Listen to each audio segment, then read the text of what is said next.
Good morning students.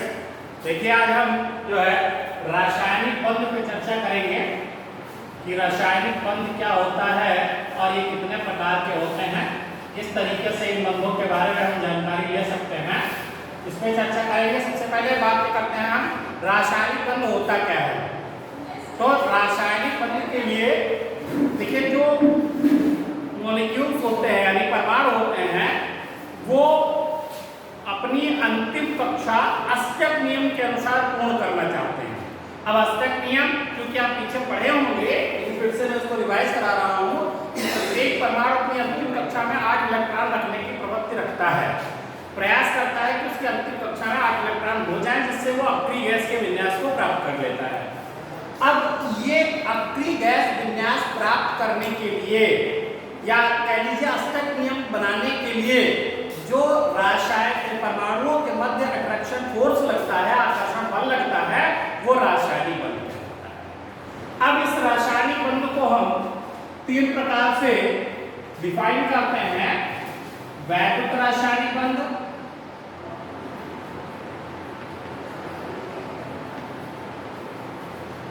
Number 2 सहसंयोजी बंध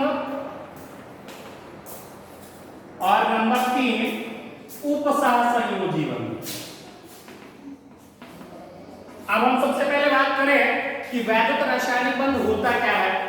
तो जब दो भिन्न भिन्न वैद्युत ऋणात्मकता, क्योंकि वर्ड आया वैद्युत ऋणात्मकता तो ये पता होना चाहिए कि वैद्युत ऋणात्मकता कहते किसको है, यानी इलेक्ट्रॉन किसी भी परमाणु से इलेक्ट्रॉन को अपनी ओर आकर्षित करने की क्षमता वो उसकी वैद्युत ऋणात्मकता कहलाती है। किसी भी परमाणु अब जो वैद्युत संयोजी रासायनिक बंध तब बनेगा जब दो परमाणु या दो तत्वों की वैद्युत ऋणात्मकता में ज्यादा अंतर पाया जाता है। यानी जैसे हमने ले लिया NaCl, तो NaCl में Na क्या है, ये क्षार धातु है। अब Cl क्या है, ये हाइड्रोजन है। आप जानते हैं कि क्षार धातु जो होती है पीरियोडिक टेबल में फर्स्ट ए ग्रुप का तत्व है, ठीक। और जो Cl है वो वर्ग 17 जो हाइड्रोजन फ्लोरीन क्लोरीन ब्रोमीन है वहां क्लोरीन स्थित है वर्ग 17 में अक्रिय गैस यानी शून्य समूह के जस्ट पहले। और आवर्त सारणी में बाएं से दाएं जब चलते हैं तो वैद्युत ऋणात्मकता में वृद्धि होती है। हमने कहा वैद्युत ऋणात्मकता में वृद्धि, जिसके पास अंतिम कक्षा में इलेक्ट्रॉन 8 से कम होंगे वो इलेक्ट्रॉन को अपनी ओर आकर्षित करने की प्रवृत्ति रखेगा। अब होता क्या है कि चूंकि बाएं से दाएं चलेंगे, सबसे पहले सोडियम पड़ता है, फिर इधर अगर वर्ग 3 की आवर्त 3 की बात करेंगे तो सोडियम पोटेशियम, सोडियम के बाद magnesium, aluminium, silicon, phosphorus, sulphur, फिर क्लोरीन। यानी इसका परमाणु क्रमांक 11 होता है और इसका होता है 17। सोडियम का 11 और इसका 17। तो बाएं और सोडियम की अंतिम कक्षा में परमाणु इलेक्ट्रॉनिक विन्यास से मिलकर 2,8,1 होता है और Cl का 2,8,7 होता है। इसकी अंतिम कक्षा में 1 इलेक्ट्रॉन है और इनके अंतिम कक्षा में 7 इलेक्ट्रॉन है। दोनों ही अपनी अंतिम कक्षा में जब 8 इलेक्ट्रॉन रखेंगे तो ये अक्रिय गैस के विन्यास को प्राप्त कर लेंगे। तो Cl के अंतिम कक्षा और मैक्सिमम नंबर ऑफ इलेक्ट्रॉन जितने ज्यादा होंगे अंतिम कक्षा में उसकी वैद्युत ऋणात्मकता उतनी ही अधिक होगी। सीधी सी बात ऐसे समझ सकते हैं कि कोई सामान 10 रुपए का मिलता है, हमारे पास 8 रुपए, किसी और के पास 2 रुपए है, तो प्रयास ये होगा कि वो 2 हमको मिल जाए ताकि वो सामान हम ले सकेंगे, ना कि आप 8 अपने दूसरे को दे देंगे कि ताकि 10 उसके हो जाए और उसको सामान मिल जाए। ठीक वैसे ही वैद्युत ऋणात्मकता को समझें कि मैक्सिमम नंबर ऑफ इलेक्ट्रॉन जितने ज्यादा होंगे उसकी वैद्युत ऋणात्मकता उतनी ही अधिक होगी। और क्षार धातुओं में वैद्युत ऋणात्मकता लगभग नगण्य ही होती है। क्यों? क्योंकि ये इलेक्ट्रॉन को आकर्षित नहीं करते बल्कि ये एक इलेक्ट्रॉन डोनेट कर देता है जिससे 8 + 10 नियान की जैसी संरचना हो जाती है, इसकी अक्रिय गैस के विन्यास को प्राप्त कर लेता है। ठीक, तो यानी जो NaCl बना ये कैसे बना, Na+ Cl-, यानी क्या हो गया, इसका इलेक्ट्रॉनिक विन्यास 2,8 हो गया और इसका 2, 8 और 8 हो गया। अंतिम कक्षा में 8 इलेक्ट्रॉन हो गए। अस्टक नियम को इन्होंने पूर्ण कर लिया है जिससे जो है ये NaCl वैद्युत रासायनिक बंध के अंतर्गत आता है। अब बात करें हम सहसंयोजी बंध की कि सहसंयोजी बंध किसे कहते हैं। देखिए, जब दो समान वैद्युत ऋणात्मकता वाले तत्व या लगभग समान वैद्युत ऋणात्मकता वाले तत्व कह सकते हैं, उनके बीच जब रासायनिक बंध बनता है तो वो सहसंयोजी रासायनिक बंध कहलाता है। ये सहसंयोजी रासायनिक बंध जो होता है ये 3 प्रकार का होता है। नंबर 1 एकल सहसंयोजी बंध, नंबर 2 द्विसहसंयोजी बंध और नंबर 3 त्रिसहसंयोजी बंध। तो पहले हम देखें एकल सहसंयोजी बंध। तो डिफिनेशन में कोई दिक्कत है नहीं, जैसा नाम है वैसा क्लियर है वहां से। एकल सहसंयोजी बंध मतलब जब दो तत्वों के मध्य एक इलेक्ट्रॉन की साझेदारी होती है तो वो एकल सहसंयोजी बंध के अंतर्गत आता है। जैसे आप Cl2 को ले लीजिए, तो Cl को अभी हमने लिखा था कि Cl की अंतिम कक्षा में 2 8 7 और दूसरा भी Cl ही है 2 8 7। इनको भी 8 चाहिए, इनको भी 8 चाहिए।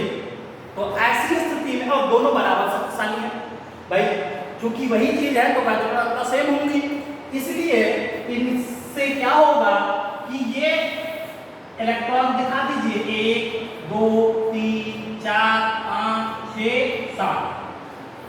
दूसरा Cl, ये दोनों के इलेक्ट्रॉन डिफरेंट दिखाने के लिए क्रॉस और गोले का इस्तेमाल किया है मैंने। 2 3 4 5 6 और 7, 3 3 6 1 7। ठीक, इसके हो गए इसके। अब देखिए एक इलेक्ट्रॉन की साझेदारी हो रही है, तो इसको कैसे डिनोट करेंगे? Cl single bond Cl। ये सिंगल बॉन्ड दर्शाता है कि एक इलेक्ट्रॉन की साझेदारी है, मतलब 1 2 3 4 5 6 और 2 ये 8। ये 2 इलेक्ट्रॉन इस Cl में भी गिने जाएंगे और इस Cl में भी गिने जाएंगे, जिससे Cl2 का निर्माण होगा। दोनों की अष्टक नियम के अनुसार अंतिम कक्षाएं पूर्ण होंगी। बात करते हैं द्विसहसंयोजी बंध की। द्विसहसंयोजी बंध भी नाम से स्पष्ट है। दूसरी बात करें द्विसहसंयोजी बंध की, मतलब 2-2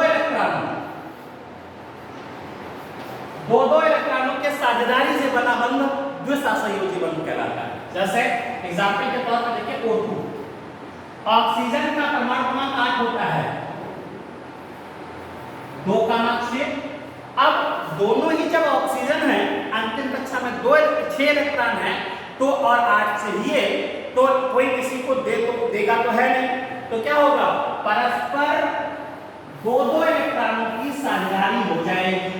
1 2 3 4 5 6 ये हो गए 1 2 3 4 5 6। तो 2 2 4 और 4 2 2 4 और 4 8, यानी क्या हो गया? O और O के मध्य डबल बॉन्ड हो गया। ये द्विसहसंयोजी बंध। अब त्रिसहसंयोजी बंध की बात करें तो त्रिसहसंयोजी बंध में क्या होगा कि 2 तत्वों के मध्य या 2 परमाणुओं के मध्य 3-3 इलेक्ट्रॉनों की साझेदारी होगी। फॉर एग्जाम्पल N2, नाइट्रोजन का परमाणु क्रमांक 7 होता है 2 5। अब इनको अंतिम कक्षा में 3 इलेक्ट्रॉन चाहिए, तो चूंकि दोनों ही नाइट्रोजन हैं तो दोनों की वैद्युत ऋणात्मकता समान होगी। अंतिम कक्षा में 5 इलेक्ट्रॉन होते हैं, तो क्या करेंगे? 3-3 इलेक्ट्रॉनों की साझेदारी कर लेंगे, जिससे क्या हो जाएगा? 6 2 8 6 2 8, यानी दोनों नाइट्रोजन के 8-8 इलेक्ट्रॉन हो जाएंगे और उनके मध्य ट्रिपल बॉन्ड आ जाएगा। ये आपका त्रिसहसंयोजी बंध है। अब चूंकि परिभाषा में हमने कहा था कि 2 समान वैद्युत ऋणात्मकता या लगभग समान वैद्युत ऋणात्मकता, ये वर्ड हमने इसके लिए इस्तेमाल किया था। जितने भी बताया इसमें तो सेम वैद्युत ऋणात्मकता थी। एकल सहसंयोजक बंध की अगर हम कहें लगभग समान वैद्युत ऋणात्मकता के एग्जांपल देखें तो पहला मीथेन देख सकते हैं CH4। कार्बन के अंतिम कक्षा में 4 इलेक्ट्रॉन होते हैं, हाइड्रोजन के अंतिम कक्षा में 1 इलेक्ट्रॉन होता है। हाइड्रोजन को अष्टक पूर्ण करने के लिए 1 इलेक्ट्रॉन और चाहिए कि 2 पे उसका अष्टक पूर्ण हो जाता है। तो कार्बन के पास 4 इलेक्ट्रॉन है, तो क्या करता है? वो 4 हाइड्रोजन से 1-1 इलेक्ट्रॉन की साझेदारी कर लेता है, जिससे क्या हो जाता है कि हाइड्रोजन के 2 इलेक्ट्रॉन पूरे हो जाते हैं और कार्बन के 8 पूरे हो जाते हैं और CH4 का निर्माण होता सिंगल बॉन्ड में, ये उसके अंतर्गत आता है सहसंयोजी बंध के साथ साथ में कि जब दो परमाणुओं के मध्य लगभग समान वैधता पाई जाती है कि न तो कार्बन हाइड्रोजन को दे सकता है न हाइड्रोजन कार्बन को दे सकता है, उस सिचुएशन में ये बंध बनते हैं। ऐसे ही द्विसहसंयोजी बंध में एथिलीन को ले सकते हैं, त्रिसहसंयोजी बंध में एसिटिलीन को ले सकते हैं। फिर बात करें हम लास्ट उपसहसंयोजी बंध की कि उपसहसंयोजी बंध क्या होता है।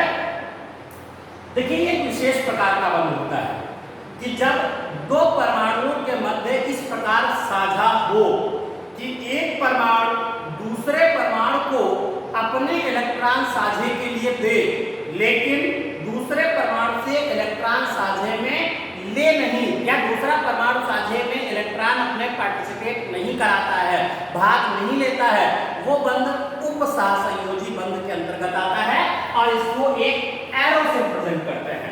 फॉर एग्जांपल के लिए देखेंगे हम कि उपसहसंयोजी बंध में ओजोन को ले लीजिए O3।